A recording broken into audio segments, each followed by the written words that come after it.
just quickly, this platform is again, from setbacks to success. It's about, getting based upon my personal story of, coming through a divorce, a bankruptcy, house fire, incarceration, and achieving success once again. Just from a theoretical point of view, do you think that's a story that could resonate with people on a broad level? Because I'm not seeing it really, I'm not seeing the results. You got to look at who your story would resonate with. Mm-hmm.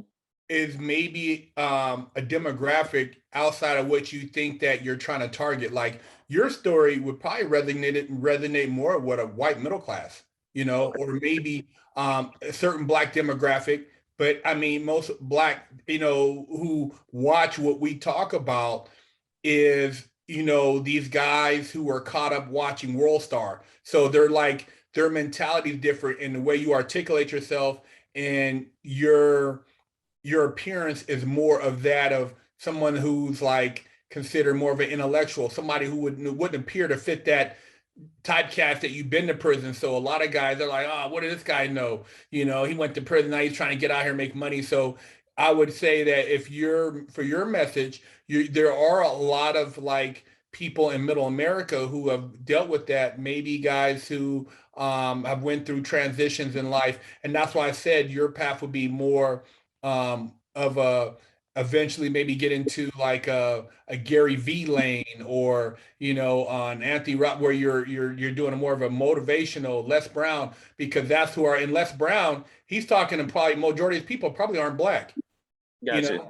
Right. Just like Thomas Sowell, he should be at 1 million something followers, but he doesn't have, because he's the way he doesn't have a victim mentality. So I think it's a great lane. The reason why you could be frustrating, which I get there sometimes, is because, like I said, YouTube is dumbed down. It's dumbed down, man. It's a certain, your look. I mean, my first interview was Cali Muscle, and I've seen what he has to continue to do, and I don't knock him, but to keep the views, we'll get a grill. I'm gonna go buy a $10,000 Rolex. I'm got these chains. I put on 4 chains. This is $15 million worth of chains on my neck, and that's a show. The next one, I'm gonna go buy a McLaren. That's a show. Oh, I'm about to trade it in for a Rolls Royce. That's a show. So if you're doing stuff like that, oh man, Quincy got rolled. Oh man, Quincy got that big old what's the chain, man? That thing $250,000 on his neck. But see, that's what it's about. But when you're talking about value, it's a smaller, because most people don't see it. But the people who do see it, oh, Quincy, man, you changed my life. I mean, you hear it. They're not just saying, oh man, my man balling out. It ain't stupid talk. It's real value. So you got to look at, that's your trade-off. You can either go and start like I said, get a gold grill, maybe have you a blunt. I got up out here, man. I'm doing my thing now. I'm Big Quincy, I'm success, man. And yeah, man, I went through some shit, man. I was out there slinging dick. I was doing all this stuff, man. I'm now boop, boop, bop. That's a different crowd. That's a different crowd. And I've been around them dudes. And when they see me, because they can't really, they like, oh, he a big dude, so I'm not going to run up. But they want to do something to me because they don't like that I carry myself how I am, but I'm not Black enough.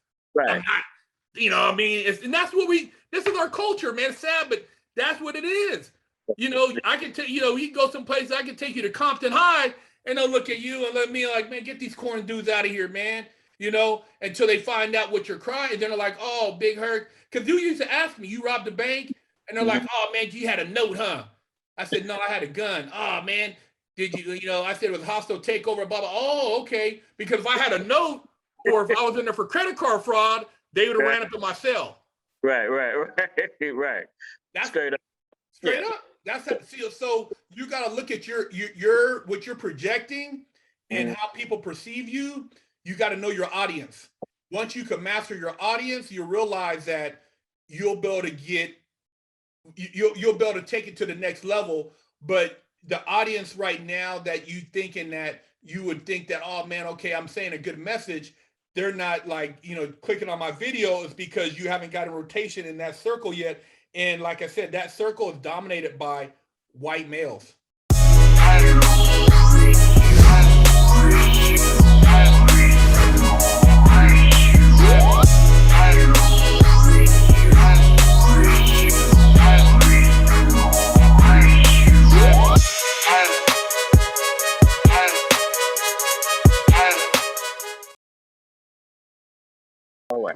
to be honest, as far as growing a YouTube channel, it's just when we started off, it was just plain throwing up content and letting it kind of take its course. I mean, we didn't pay for any marketing. We didn't pay for any type of algorithm things or anything like that. We just put content up and it took on its own thing because we were being honest, and I was putting up content that I felt would resonate with the public. And now YouTube's done taken on a whole nother animal with the narrative and who's controlling the algorithms. And so certain things, when you hashtag or when you put certain titles, it affects your channel. And so like, I always throw in like some entertainment, and then I try to throw in a little bit of medicine in there with that so they can get some game behind it. But if I really spoke more about the intellectual aspect, I wouldn't have any views because I would still have views, but I would be, to a degree shadow banned, which has happened to our channel because of just the labeling. They have people who go through and who basically scour these channels looking for certain content, certain narratives, and at the end of the day, you just gotta. It's more about a numbers game and just putting out material and maybe try to address certain things that pop up on social media because you have a window and your window is 5 minutes. You put something out, it catches heat like the Will and Chris Rock thing, and then it's gone. And then whatever's next, you catch that real quick. Kanye said this, and it's gone. So it's constantly reinventing yourself and trying to not get pitched into a box. I mean, by accident, they threw us in a label through, like YouTube has these, I don't know who they call them, but these guys who go through, and it was a so-called independent channel, but they labeled me far right non-woke, which affects my channel's ability to be monetized and to get in algorithms, because I've had fans say, hey man, I didn't know you were still putting out content. So Wow. they kind of jacked our channel. And it's sad because of, it's really free speech. It's not really free speech, but you just gotta like ride that line and kind of just try to figure out, like you said, topics or subject matter you think will catch a trend. And then if you got a message, you slide that message maybe in at the end or inside whatever it is you're trying to entertain people with, because if not, you're doing the biggest channels, right? Or fitness, if you're like some crazy guy lifting a bunch of stuff, or if you're doing crazy car stuff, or you're somebody who's like one of these major podcasters who's kind of like built up you're doing a lot of collabos. Collabos is a way to kind of get yourself cross-pollinated on different platforms, people who have a fan base already, because when you're starting from scratch, it's hard to try to get that momentum because you just don't have enough content out there to get in circulation. Got you. So it does sound like it is a numbers game. You need to just keep pushing, and then using a lot of the different strategies, like I said, getting people onto your platform who have cross-pollination, people who have larger platforms, getting them on, talking about current hot topics. Yeah. And you don't want to pigeonhole yourself into being just a channel about prison. We started off with the interviews before everybody else, and then a lot of people knocked us off, like copied our channel. But now we try to collab with other guys. We got guys from the East Coast, guys from the Midwest giving us content. So we're building more of a network, kind of like a Vice, where we're helping other people, but based on our already locked in subscription base, it's like these guys don't have to start from scratch. So they're kind of piggybacking off our network, and we're doing like a rev share thing, because you don't really make a lot of money off the views. eventually you'll make money off like the ad rev if you can get somebody to give you, say, hey, do a product integration with this right here. You know, talk about this wallet, or talk about, you know, maybe somebody like what you got on your clothes. Somebody has you wear that and they give you $1,000. You know, so that's where you start making your money at, is doing the product integration, product placement, stuff like that. Because unless you got, you know, 2-3 million views, your YouTube dollars with your MCM that you're partnered with, it's not gonna generate a ton of money. You know what I mean? So, and like I said, the thing too is, depending on what kind of content you have, will determine the type of people who are going to advertise on your channel. Okay. You know, it's sad, but like, you know, you see these guys cussing in hip hop, but they still get shoe deals. You know what I Right. mean? But on YouTube, you could talk about empowering Black youth and how ignorant gang violence is, and you won't get no endorsements, because that's not what they need to sell shoes. They need a guy who's talking about selling dope.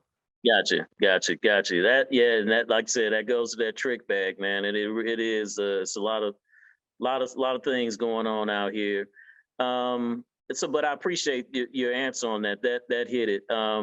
You know, I don't know how much of the content that, if any, that you got a chance to look at, that what I've produced thus far. My channel is called From Setbacks to Success. I've seen And a lot of your TikTok stuff too.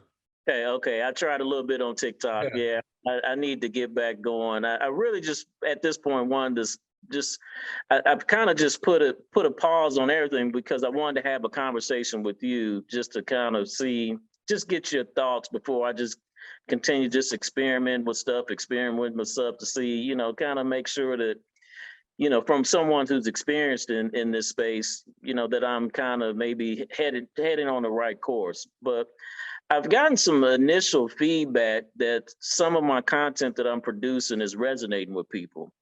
And it's a series I have called Work from Home Jobs for Felons.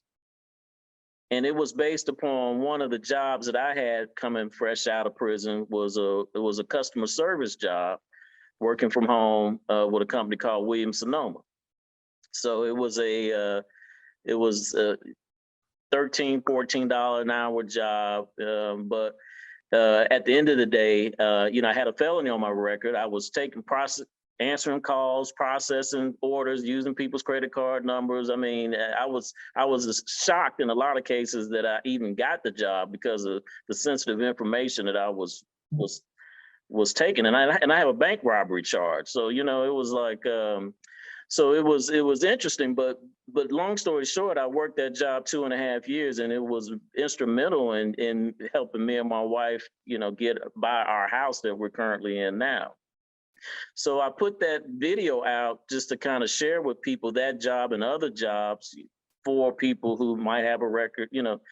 And man, it kind of took off. It's right now, that first video is my video that took, you know, it's gone to 14,000 views in like 7 months now, and it's had a lot of engagement. People, you know, and that's what you know, that was my only video that's really had the engagement. People saying, "Hey, man, you know, thank you for, you know, putting that out there. Do you know of any other jobs in Wisconsin or any other work, you know, for home jobs in Cincinnati?" And so I started leaning into that more. And to this day, those videos give me a lot of engagement, and not a ton of views, but, you know, views. But I really like the engagement. You know, that lets me know I'm hitting. But I guess my question to you is, you know, I like kind of a diverse, you know, I like doing multiple things. But my question to you is, if you have something that's working, do you just keep leaning into that, do you think, or do you? Yeah, because see, that angle that you're talking about, potentially, like, you could if you kind of fill that lane, which, could see, you're not talking about the glorification of prison and how tough and this and that, and there's enough of that out there. But for what you're talking about, you're helping people. Eventually you might be able to parlay that into like getting involved with like a city, different cities, and like, say, coming to speak to like community groups and getting paid for that. So my thing is, by me having stuck to what I've been doing, even in part of like the marketing aspect of on YouTube, is that it's going to allow me to, like, I'm getting more into the college sector. I want to speak at the colleges so I can go and be and continue to be an intellectual without selling myself out, because you don't want to sell yourself out by trying to, cater to this dumbed down mentality on YouTube for the sake of views, when ultimately what you have to offer is more valuable, and you can take that and maybe get involved in some programs and monetize that and say, hey, I can come talk and this is my fee. And you don't even have to be known. YouTube could just been your landing page or your landing platform, but behind closed doors, you're making more money than most of the guys on YouTube, because you're talking in these circles where it's not even on YouTube, because that's not a YouTube forum. Like, my thing is, like, I speak at some of these schools. I don't need to even put that on YouTube because it's not for them, because they're not ready for that. The people who want to see it, I'm already reaching them.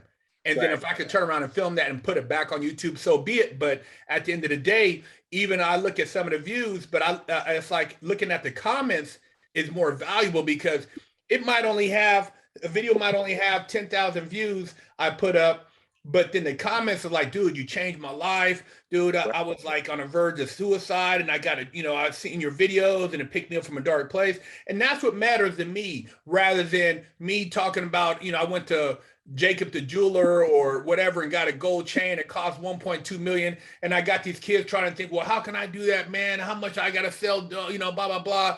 And that's not what my channel's there for. My channel is to teach, hey, man, you can have value in life, and you don't have to be one of these guys who are trying to overly, expose yourself to social media to think that somebody's going to like you, to make you somebody. So what you're doing is you have a formula and you articulate yourself so you can use that to maybe go into eventually partner up with like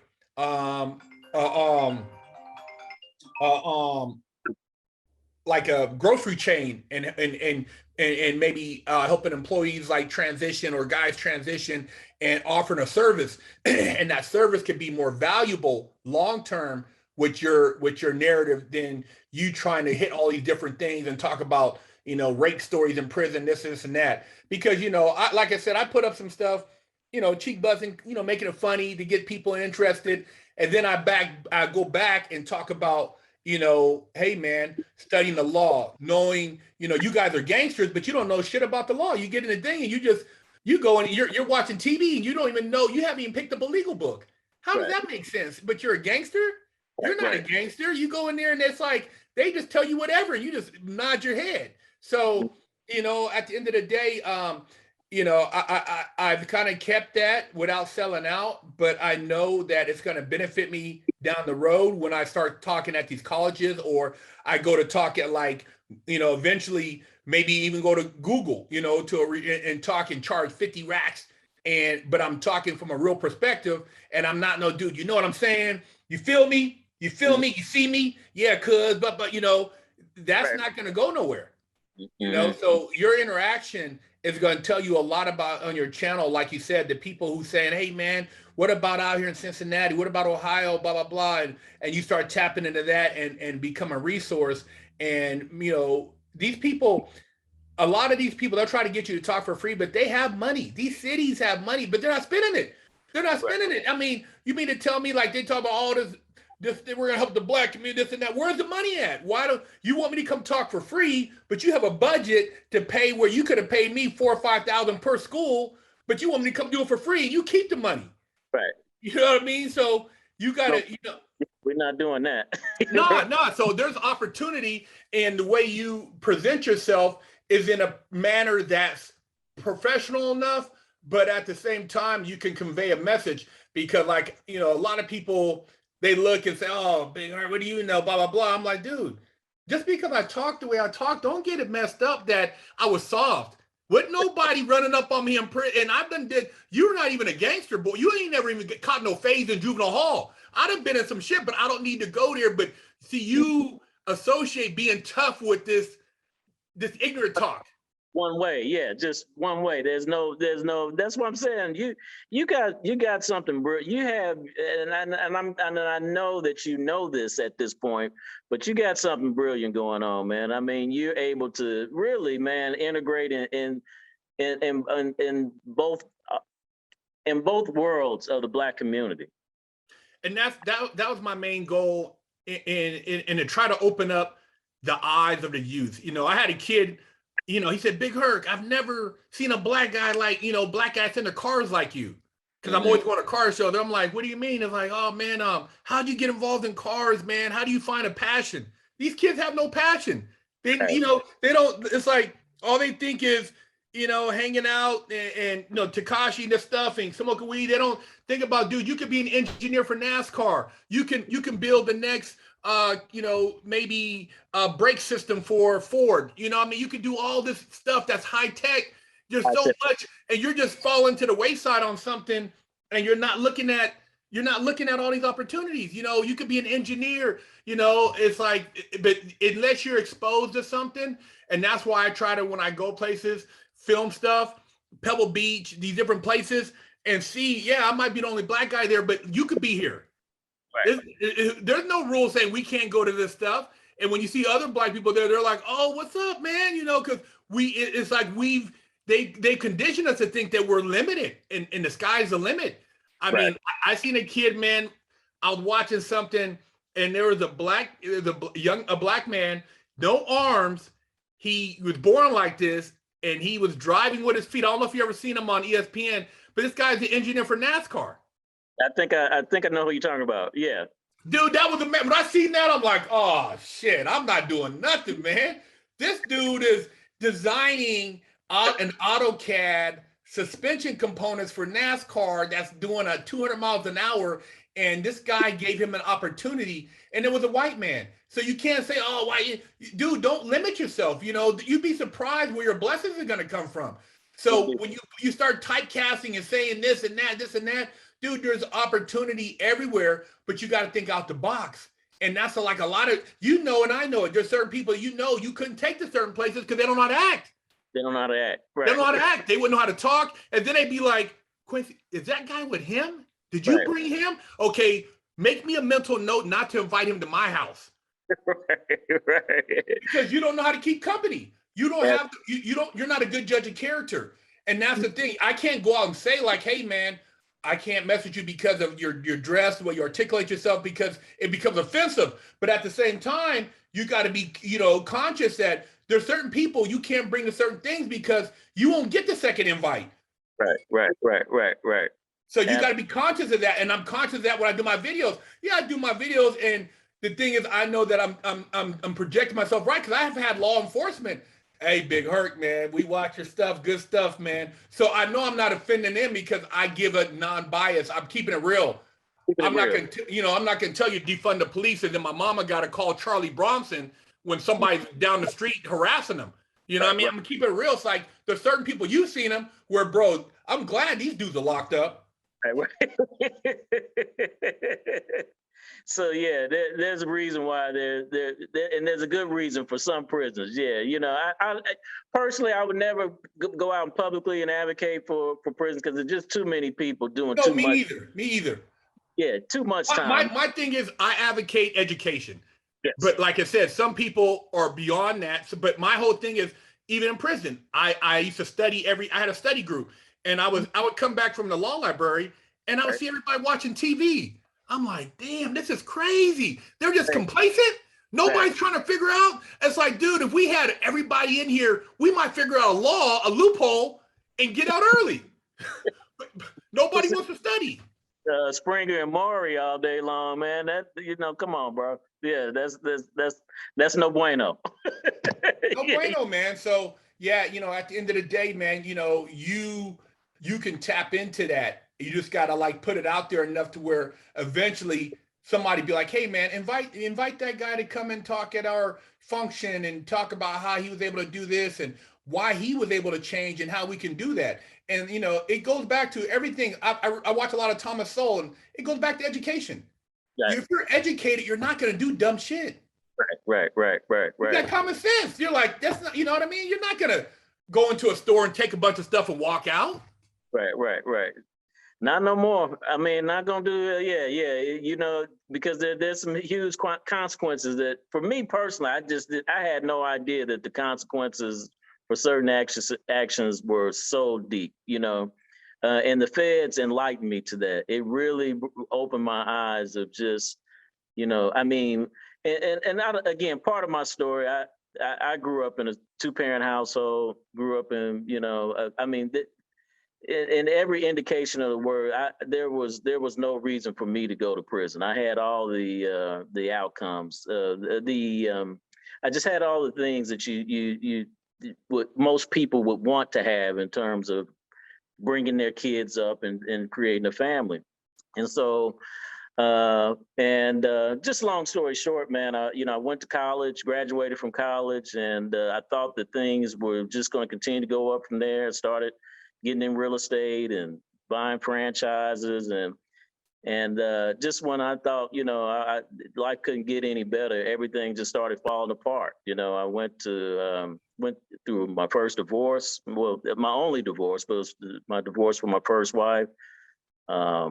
Ended up going through the recession in 2008, 2009, ended up losing all of my real estate, all of my franchises, ended up applying for having to file bankruptcy. Actually had a house fire, which was probably one of the most devastating things that I can think that happened to me prior to incarceration, because it wasn't just the fact that lost the things in the house itself. It was just the emotional toll that it took as well, man. It was to just watch things just constantly being stripped from you. It's just like, bro, it's just this feeling, man, like, man, what did I do to does the Lord not love me no more? How did I fall out of grace? And I've evaluated that, and I figured out, there were some things, some ways that I was being disobedient from a spiritual place, that I think really had a lot to do with that. But yeah, man, I thought I was going to get back on track and get things together. And then, eventually, man, I got caught up, just, talking about things with the wrong people, and ended up catching this the case that I got on, which was a 5-year charge, conspiracy to commit bank robbery. I knew all the people involved. I'm not, there's no, I did plead guilty and admit to that. But long story short, man, when I was in that prison, man, in that 3-man cell, man, with 2 other grown men, I just knew that there was some things about my life that really wasn't all totally related to why I was, my arrest, why I was in prison. That things that I knew that I needed to clean up and straighten up for my life personally, and I've been sticking to that, man. Everything's just been coming back to me. It's just like, yeah. Well, too, one of the big things you said right there was spiritual, and you could have material stuff, all the money, cars, but if you don't have spiritual, I know a lot of people who have money, but they have no spirituality. Right. So right. Spirituality, that's what they don't teach. They teach us religion, but spirituality is finding self. And some people never find it, because they don't really know how to tap into it, or maybe they're not ready. Maybe they have another journey here. But spiritually, I found a couple mentors in prison, and one brother that mentored me on a spiritual quest. And I started reading these books, and I'm like, and I would just meditate. I'm like, wow, man, my mind changed so much. I can never entertain. I don't even know how I could never entertain a bank robbery. That's that lifestyle. When I look at it now, I'm like, wow, man, what kind of mind frame was I in? The characters, the people. I can see those people a mile away now. Right. So, yes. A mile away. So when like you said, you sit there, you look at these other people, and not trying to be judgmental or say I'm better, but like you said, when you become spiritually you vibrate on a different vibrational wave. So you can feel energy that's not conducive to who you are. And Absolutely. you can kind of recognize without even words being spoken, because a person could clothe themselves in Gucci, Louis, or hot chick, and oh man, they're no good. I've seen it. I used to see it, man. When I first got out and I'm moving around and I see this girl there, and I'm like, oh man, I'm cool. I have to, as soon as I see her, a couple things, I'm not messing with her. It's just like, and even dudes, hey, Big Herc, man, I remember you inside. I'm like, yeah, dude, you shiesty. I'm not. Hey, dude, I live way over there. Yeah, I live over there. You know, I'm lying and stuff because you know these aren't the people you want to. You're being cordial, but you Yes. know that these aren't people you want in your life. And as you become more spiritual, it is kind of lonely, you know, because there's not a lot of people. I don't have a lot of people I can talk to. My wife, and that's about it. But and maybe one friend or two friends. But you recognize like so many people are so lost in this world, this matrix, that it's just they don't see it. Yes, they don't see it. They don't see it. And like you said, you know, I know what I need to do now, and I know who I need to be around, and I know, like I said, the frequency that I need around me to continue to associate with and vibrate on. And like I said, when you feel that something different coming in, you realize that energy is not, you know, that's not going to keep me in this place where I am now, man. Where and those were the things that was part of the disobedience that it was, you know, part of. There were just two things, you know, for me, you know, that in terms of actionables that I knew that I had to change was one, I said I wasn't going to be a cheater no more. You know, I said if I was going to marry a woman, that was going to be the only woman that I committed to in a physical sense. So that was a decision. That was this decision that I've held on to this day. You know, and again, I don't know that like I said, anybody has a real conversation about that and how that really has an impact, you know, on this, just what happens in your life that makes you in a position It does. that You got to figure that's your most intimate partner. yes, And if you're running around and you're doing all this stuff and being a player, which is what they promote in music and social media, and then eventually it's going to bring drama. right, Whether you know she find out and then she have you robbed, or you know somehow you know something happens, you get caught up leaving somewhere, all kind of stuff, man. But if you wouldn't have been doing that, it wouldn't have happened. right, So right. there is an energy trail with that you have to be conscious of. And you know, a lot of people don't think about that, man. You see it, the NFL players, basketball rappers getting robbed. There's all kind of crazy stuff, man. Right. So, you know, Behind, these are things like nobody really wants to talk about. So you kind of like, oh man. But you know, I've told a couple of people like, dude, you got to watch yourself, man. I mean, you got to that watch. will, yeah, man. That's one of the man's greatest downfalls. Yes, yeah. And then for me, the other thing was the drinking. I knew that, you know, drinking had been a part of my life since I was 16. You know, it was the cool thing to do. We drank 40s and, you know, St. Ides and all that stuff back in the day, rolling around the streets in OKC. And it was great. You know, it was like, you know, I relate drinking to being the, you know, like I heard this story about the 800-pound gorilla, you know, and it's like, you know, it started off being this cute little monkey that I used to play with, have a good time with. And, you know, year after year, as I was getting older, this thing was growing, you know, and I think that people, not the people that was in the mix with me, because they had 800-pound gorillas hanging around their neck too. They, you know, they couldn't see mine because they were trapped with theirs. But I think for those who really knew me and knew where I was, you know, from my beginnings, they saw it, you know, but I couldn't see it. And so it was just like, man, you know, that just came to a point where that I knew at that point, going to prison, I knew that it was time to let that thing go. You know, it was, and that's been the second commitment. You know, I have a drink occasionally just to kind of socialize with people, but not to the level where I was, man. I was a completely functioning alcoholic, man. It was, I'm ashamed to talk about some of the things, you know, of just how much alcohol was in my system, but just part of my life, excuse me. But, you know, when I say functioning, I was like high functioning, you know, I mean, I could drink a fifth of, you know, vodka, a fifth of, you know, gin, or, I mean, Hennessy or whatever, man. Get behind that wheel, steer. You know, I've never had a DUI. You know what I mean? I So know a lot of people like that, but like you said, they never had to really deal with this separation from society to right, reflect. So it's different when you're on the street. That's why it's hard for people to go and become sober on the street. You can't yeah, tell them nothing. If I'm functioning, you know, I'm drinking, I'm doing a line of coke here and there. I mean, dude, you can't tell me nothing. I'm a millionaire. Right. Yeah. So anyway, that changed that. But anyway, that's just part of my story. Two quick questions for you before we close out, if you don't mind. One, I want to ask you. Let me see here. Um, this one is it, just quickly.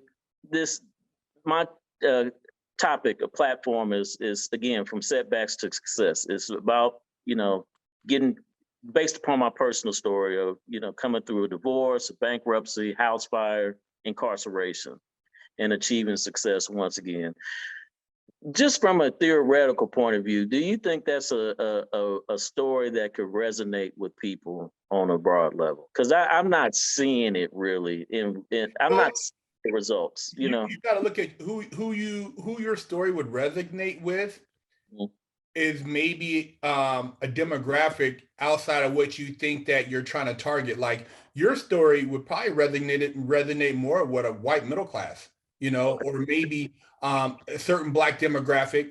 But I mean, most black, who watch what we talk about is these guys who are caught up watching World Star. So they're like their mentality is different in the way you articulate yourself, and your appearance is more of that of someone who's like considered more of an intellectual, somebody who wouldn't appear to fit that typecast that you've been to prison. So a lot of guys are like, oh, what does this guy know? He went to prison, now he's trying to get out here and make money. So I would say that if you're for your message, there are a lot of like people in middle America who have dealt with that, maybe guys who have went through transitions in life. And that's why I said your path would be more of a eventually maybe get into like a Gary V lane, or on Anthony Rock, where you're doing a more of a motivational Les Brown, because that's who are in Les Brown. He's talking, and probably majority of people probably aren't black.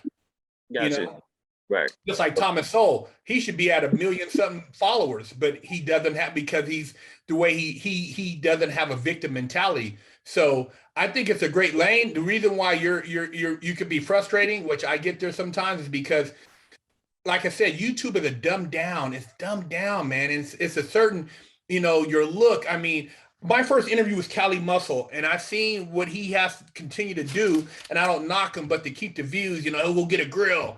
I'm gonna go buy a $10,000 Rolex. I'm got these chains. I put on 4 chains.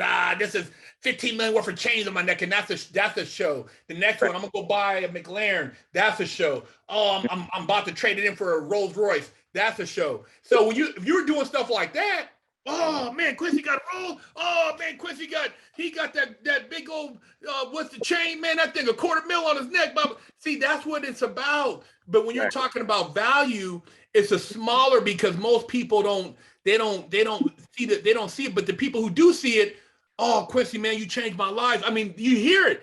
They're not Yeah. just saying, oh man, my man balling out, my man balling out. It ain't stupid talk. It's real value. So you got to look at, that's your trade-off. You can either go and start like, like I said, get a gold grill, maybe have you a blunt. Yeah, I got up out here, man. I'm doing my thing now. I'm Big Quincy, I'm success, man. And yeah, man, I went through some shit, man. I was out there slinging dick. I was doing all this stuff, man. I'm now boop, boop, bop. That's a different crowd. That's a different So, crowd. Yeah. and I've been around them dudes, and when they see me, because they can't really, they like, oh, he a big dude, so I'm not going to run up. But they want to do something to me because they don't like that I carry myself how I am, but I'm not black enough. I'm Right. not, what I mean? And that's what this is our culture, man. It's sad, but that's what it is. I can tell, you can go someplace, I can take you to Compton High, and they'll look at you and let me like, man, get these corn dudes out of here, man. Until they find out what you're crying. And then they're like, oh, Big Herc. Because you used to ask me, you robbed a bank? And they're like, Mhm. oh, man, you had a note, huh? I said, no, I had a gun. Oh, man, did you, I said it was a hostile takeover, blah, blah. Oh, okay. Because if I had a note, or if I was in there for credit card fraud, they would have ran up in my cell. Right. Right. That's Straight up. straight Yeah. up. That's how, so you got to look at your what you're projecting and Mhm. how people perceive you. You got to know your audience. Once you can master your audience, you realize that you'll be able to get you'll be able to take it to the next level. But the audience right now that you thinking that you would think that, oh man, okay, I'm saying a good message, they're not like, clicking on my video is because you haven't got a rotation in that circle yet. And like I said, that circle is dominated by white males. Gotcha. Gotcha. All right. Well, you've given me a lot to think about, and I really do appreciate that, man. I see. You said this is 23 seasons you've gotten so far.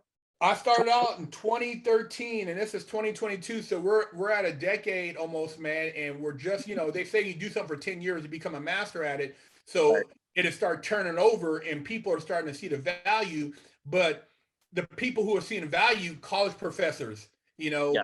business people, it ain't the hood dudes. I reached out to Trey D. I reached out to Snoop, all these people. They don't want to come. They don't want to talk. You know what I mean? Because it's like, dude, I'll expose it. They don't want to talk, man, and tell these kids the real because they make money off of these guys. I've been to the Games house. I've seen him, but I've seen him and how he acts and how he had these. Because when I first got out, my guy's like, hey man, I can hook you up, bodyguard, blah blah blah, and these guys have people around them and they pay them not to rob them. Right. These dudes are, you look at these guys, I'm like, man, I don't even want to work for this dude because these guys are garbage. Right. Horrible people. You can tell the character is not, and they're trying to be tough. You're like, oh man, this is not a good look. Regardless if they gave me, $1,000 a night, would it be worth it? Right. So you got to look at like what you're willing to compromise yourself for short term as opposed to long term and what values you want to hold on to. I could be getting a lot more money if I turned around and start doing all this stuff that they expect us to do, you know what I mean, and act like I'm a pimp and have all this stuff on, but that's not me, man. And I realized I got caught up when I was young. I'm not doing that shit again. Yeah. I don't even want, like I said, there's just certain things I don't even really want to project out there. I mean, you as you said, you're smart enough to do it. You know how to do it. You can pull that off. You pulling, what you're pulling off every day. But it's not in alignment to really what I'm agree with nowadays. I that's just my personal take on it. I mean, I don't even really. Well, take your presentation. It's like this. Like I grew up in two different environments. I've been around the hood, but I've also been around. I got friends whose family members are millionaires, white guys, and so. But now I can understand more or less some guys because I didn't understand how to fit in before. But now they're like, "Oh, Big Herc, man, dude, you're doing good, man. Oh man, I know Big Herc." Now it's like, "Oh man, Big Herc is cool, and he's actually a black guy, but he's been through it. But he's a smart guy, changed his life." Now you have value over there. So you can take everything you did as far as have franchise. Now you can go talk to the white crowd and they're like, oh my God, Quincy, you went through what? Oh my God. Ooh, that's your value. Not the hood dudes. The hood dudes are gonna want to throw, man, get out of here. Well, you don't smoke no weed, you ain't real, you ain't, but those aren't that's not your audience. Your audience is the guys who have been to college, who are articulate. And yeah, there might be some black guys in there, but it's gonna be a more intellectual crowd who have maybe went through some rough times but didn't go as far as you did, but they can understand and are like, man, I can relate to that. And that's where your value's at. So once you know your audience, you won't be like, why don't these guys accept me? Why am I not getting their views, or why they're not clicking on my video? Because I'm not talking all that bullshit. Right. I'm not talking all that bullshit. Big Herc, I appreciate you very much. Last question, the questions, if you don't mind, is one, you made mention of the rev share, and I want to get a little bit about that. And two, we also talked a little bit about being a guest on Prison Talk. How does that work as far as that? Well, typically, like if you're a guest and I'm actually interviewing you, we do it in person. So all of our interviews are either in Arizona and LA. But what we've been doing, and we started doing this with a guy that we partnered up from New York, is he came out to LA and we did an interview together, and he turned around and he wanted to work with us. So what he does is he has a team that films and shoots, and he sends us edited content, and we post that edited content on our channel. And so he has his own playlist, and so he has access to our viewers because of our subs, and he can get that interaction and grow his brand faster. And we do a 50-50 split. So on the rev on those videos.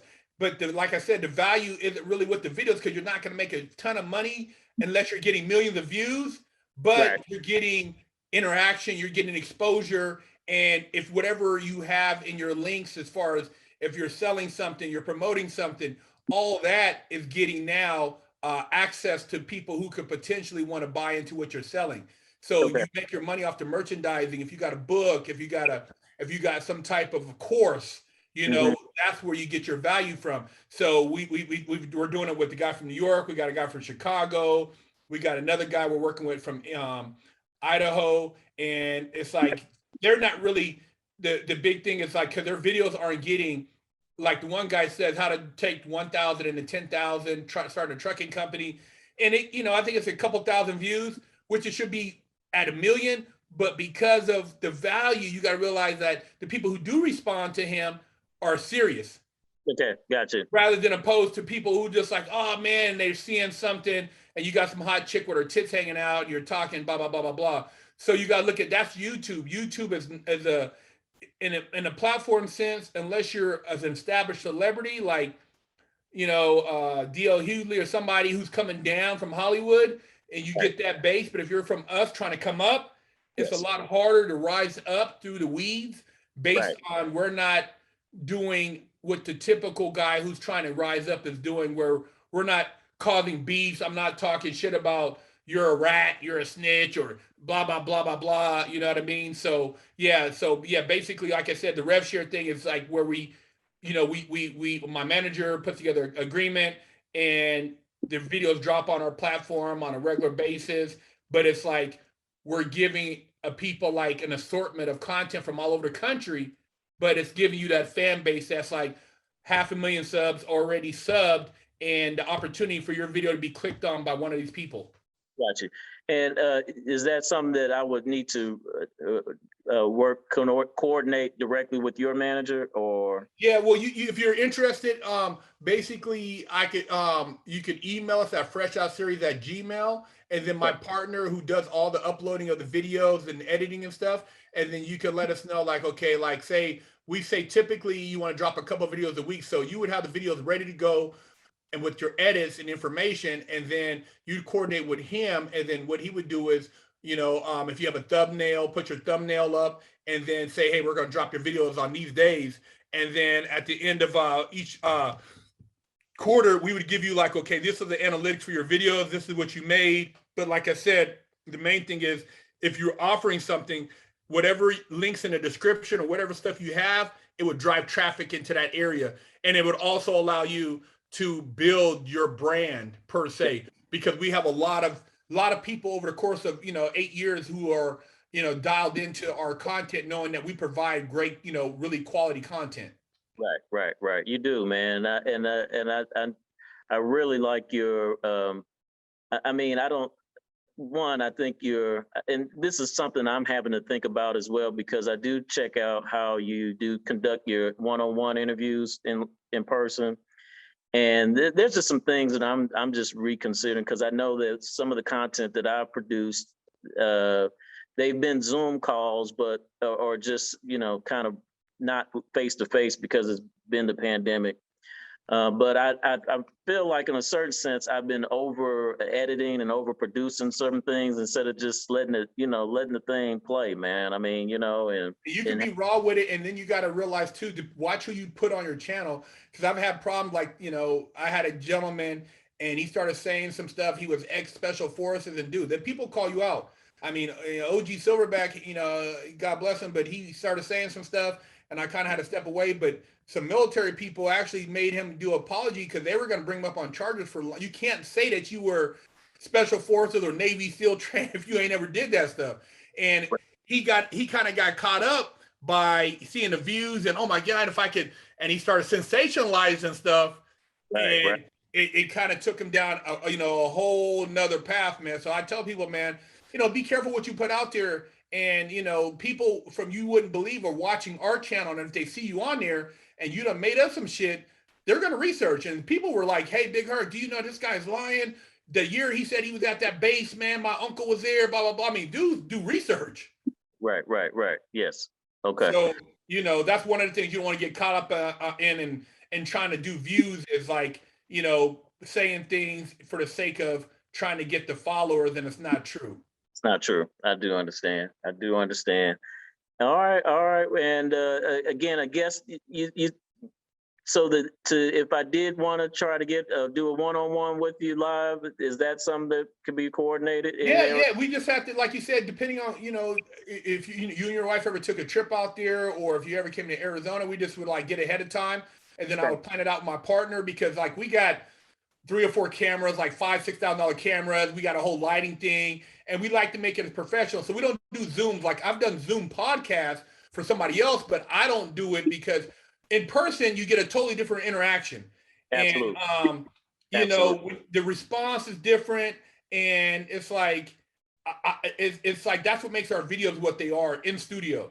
Yes. So you know we like to keep that, and that's what we're known for. But yeah, and typically when we do shoot, we'll break it up. So we'll do, say, a long interview, and then we'll break up different little parts to where we do a build up. So you'll have like 4 or 5 different videos, depending on how much time we have, leading up to your main interview, or 3 or 4 videos. So where that way it's a build up. And so there's different things we'll talk about, not just the prison stuff, because I like to talk about what you're doing now. Right. You know, some things you experienced in prison, you've seen that you would want to advocate to the young people out there, or you know, just different things. So it's not all about just prison, it's mainly about life after, and then achieving success so that these other people can relate to that. So we typically, when we do interview anybody, it's like, you know, depending on how long the story is, it might be one interview, might be 20-30 minutes, but then we'll have smaller 10-minute things that we'll put together. So it you know, and like I said, from our channel, I mean, a lot of people have just blew up. I mean, literally from the exposure, man. So because there are a lot of people that watch our show, but it's just ironic that when I reach out to some of these people, I'm like, you've seen the show, but it's like, you know, I watch it, but all Big Herc, you know, because they don't want to, you know, because my show is not the glorification show. Got you. I understand. And is there any kind of production costs for your guests to? No, just showing up and being basically, usually sometimes we'll rent a studio if we're in Hollywood, or if it's the person comes to LA, sometimes we'll rent a location, or if they got a cool location, we'll go there. I mean, we've met people like when I'm in town, sometimes I'll have an Airbnb, I'll film there, or rent a studio in North Hollywood, or if a person's at a hotel in Arizona, we'll pop in and film and set up all of our equipment there, as long as it's a good place to shoot. So we kind of like basically just get here. You know, I tell people, I'm like, dude, we're not balling. If we were at 2-3 million views and we could pay people like Vlad, but we're not doing that because it's like we're not getting that because our channel is different. You know, YouTube is not giving us that. If we had it like that, we wouldn't have a problem doing that. But you know, at this point, we're trying to maintain our narrative without selling out. Gotcha. I feel you. I feel you. All right, man. I appreciate you, brother. I appreciate you. There's another thing at a later date I wanted to run by you. I'm working on a bill that I'm co-writing with the local legislator here in Oklahoma City, and it's specifically designed for federal men who serve federal time, because there are some studies based upon that, you know, after a certain age, 35 years of age is the age limit, and that men age out of certain types of crimes and committing crimes. And then there's also statistics that support that, you know, after, you know, there's when it comes in terms of recidivism, that after 1, 3, 5, and 10 years, those are the markers that if, you know, 1 year is that pivotal time that is, you know, it's kind of like for most people that it's the turnstile. You know, if you into that type of life, you're going right back to prison. You know, you're not thinking about trying to be out. But long story short, if you make it to the 10-year mark of being out of release from prison, you haven't got any new charges, haven't done any probation violations, it is very unlikely that you will return back to prison. Well, you know, it's funny you said that because, you know, they say that we don't really mentally develop to our late 20s. Right. And you know, typically the federal prison sentence is they do the time like that because they know they don't want you out there producing. Gotcha. Yeah, that's right.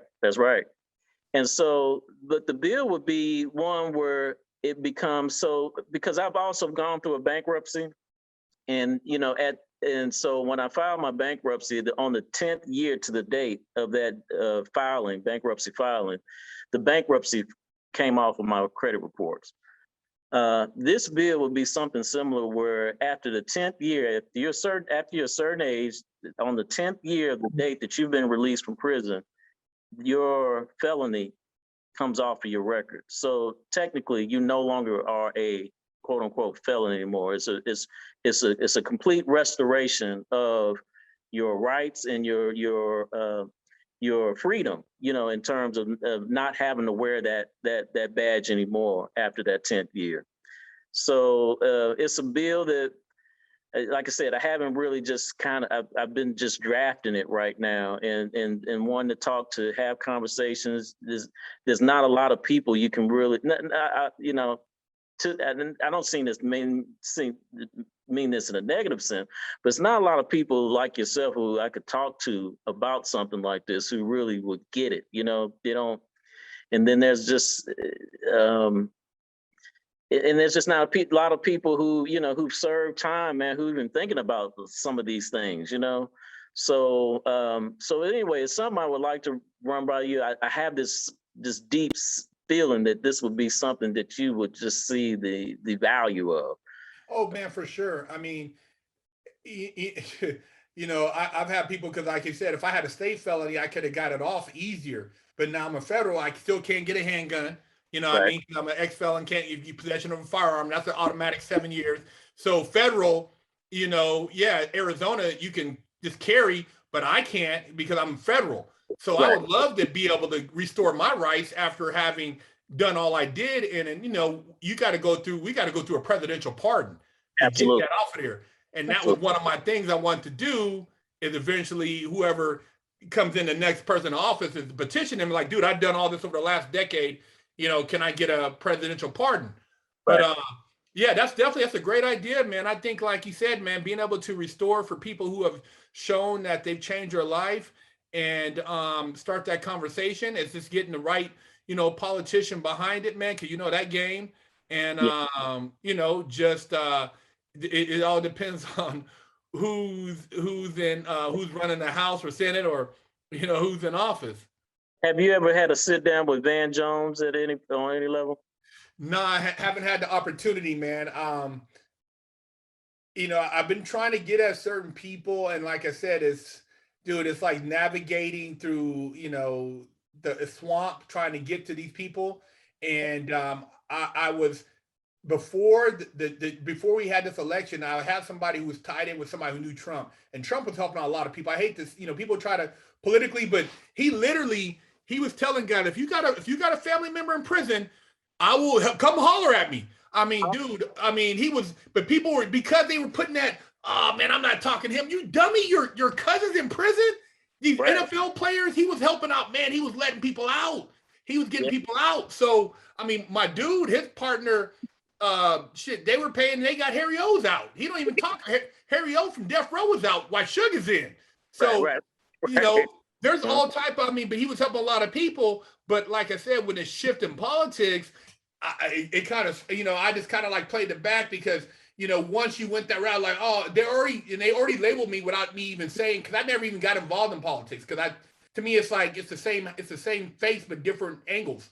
Right. So, but yeah, that was one of my things, was trying to, say, hey man, I've been doing this show, I've been helping people, and I would like to restore my rights, Right. So, yeah, man, I would love to get some of these people, man, and be able to talk to them. It's just, with all the political stuff, if you're not, Hollywood is really funny. If you know what I mean, dude, Black Hollywood, dude, is very funny, man. And some dudes, I go at it with brothers all the time, and I'm like, dude, you're trying to tell me, but you ain't even got a felony. What's your excuse?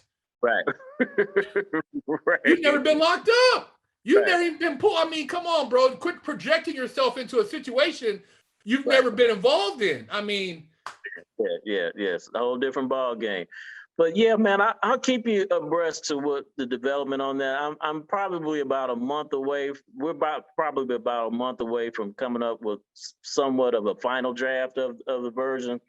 but I wanted to make sure that I had the data and everything to support it, and you know, the statistics and those things, because, and then I've been kind of working some of the local politicians here, just having sit downs with them to try to figure out, you know, who, and there's some, and like I said, the interesting thing about the people that have real position and real power and real interest in making these changes, they said that straight up, they're Republicans, man. I mean, in this state. I told you, yeah. I mean, if a Republican brother will high five, because he can see, because I'm not making, I'm like, dude. And that's another thing that a lot of people don't like about me, is that I'm not the victim. I own up to everything. Teenage mom, you know, never knew my dad, but you know, I had my grandpa and grandma were there, and so I just made some mistakes, but I own up to it. And they don't like that, because if I spend over a decade of my life and I've come out here and I'm making it happen, they can't use their arguments moot. It's moot. Yeah. They don't like that. You know what I mean? Right.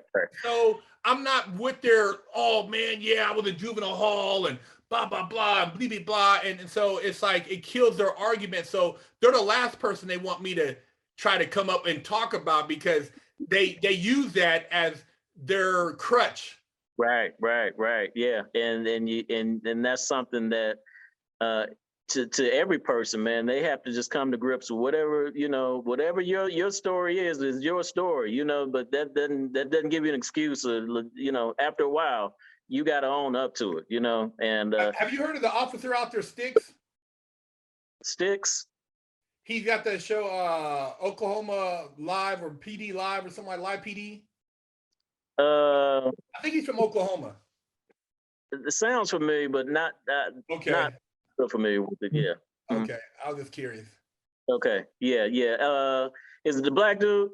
White dude, blonde hair. He has a show. He used to do Live PD out there, and he's from Oklahoma. He has a cop show, but I actually grew up with that guy. But I just want to know if you knew him, because I know he's from Oklahoma. Yeah. I don't. Okay. I'll take a look at it. But like I said, brother, I appreciate you. I know we're over a little bit over time, and I look forward to talking to you again. All right. Thank you, man. Big Herc, take care. All right.